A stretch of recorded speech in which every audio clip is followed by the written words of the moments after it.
दोस्तों, एक बार की बात है। एक गांव में एक शराबी रहता था। उसके दो बेटे थे, करीबन 10 साल के। उस शराबी की एक पत्नी भी थी, जिसकी डेथ हो चुकी थी। यह शराबी दिन भर शराब पीता और रात में जब घर आता तो अपने दोनों बेटों को बहुत मारता। यहाँ तक कि उन दोनों को सही से खाना भी नसीब नहीं होता था। शराबी के दोनों बेटे इधर उधर से भीख मांगकर अपना पेट भरते। यहाँ तक कि स्कूल की फीस ना देने पर उन दोनों को स्कूल से भी निकाल दिया गया। दोस्तों, आप इमेजिन कर सकते हो कि उन दोनों पर क्या बीतती होगी। और आज से ठीक 15 साल बाद उन दोनों की कंडीशन देखी गई। पहला बेटा अपने बाप की तरह शराबी बन चुका था और दूसरा बेटा आईएएस ऑफिसर। जब उन दोनों से पूछा गया कि आप अपनी इस हालत का जिम्मेदार किसको मानते हैं, तो उन दोनों का जवाब सेम था। दोनों ने कहा, आज मैं जहां पर भी हूं सिर्फ और सिर्फ अपने पापा की वजह से ही हूं। पहले बेटे ने कहा, मेरे पापा दिन भर शराब पीते, जिसकी वजह से मुझे भी शराब की लत लग गई और मैं भी शराबी बन गया।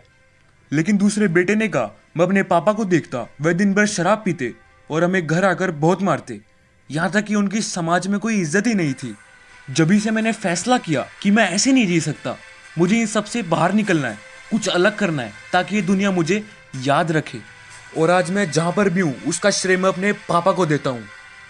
दोस्तों, इस कहानी से आपने क्या सीखा? इस कहानी में हमने देखा कि दोनों बेटों की कंडीशन एक जैसी थी, लेकिन फिर भी एक बेटा शराबी बना और दूसरा बेटा आईएएस ऑफिसर। ये कहानी हमें सिखाती है, हमें बताती है कि problems are same but attitude makes the difference. यानी कि फर्क नहीं पड़ता कि आज आपके पास कितनी मुसीबतें हैं, बल्कि फर्क पड़ता है कि आप उन मुसीबतों को कैसे हैंडल करते हो, उन पर जीत कैसे पाते हो, क्योंकि यहीं पर सारा खेल बदल जाता है। सबकी लाइफ में प्रॉब्लम्स आती ही हैं।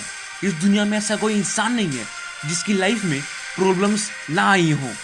तो जरा सोचो यार, जिन तकलीफों से आज आप भाग रहे हो, बहाने बना रहे हो, चीज़ों को टालते जा रहे हो, क्या ये सिर्फ और सिर्फ आपकी लाइफ में आई हैं? बिल्कुल नहीं, ये उन सबकी लाइफ में आई है जिन्होंने अपनी लाइफ में कुछ बड़ा अचीव किया है, फिर चाहे वो बिल गेट्स हो या फिर इलोन मस्क। और अगर आप अपनी मुसीबतों से लड़ते हो, उनको हराते हो, तो आज मैं जैसे इलोन मस्क या फिर बिल गेट्स का एग्जाम्पल दे रहा हूँ, 10-15 साल बाद कोई आपका एग्जाम्पल देगा। दोस्तों, आपकी ज़िंदगी में कई मौके ऐसे भी आएंगे जब आप बिल्कुल टूट चुके होगे, बिल्कुल बिखर चुके होगे। आपको ये तक समझ नहीं आ रहा होगा कि अब आगे क्या करना है। ऐसे में शांति बनाए रखकर आपका मेहनत करते रहना ही आपकी सबसे बड़ी जीत होगी।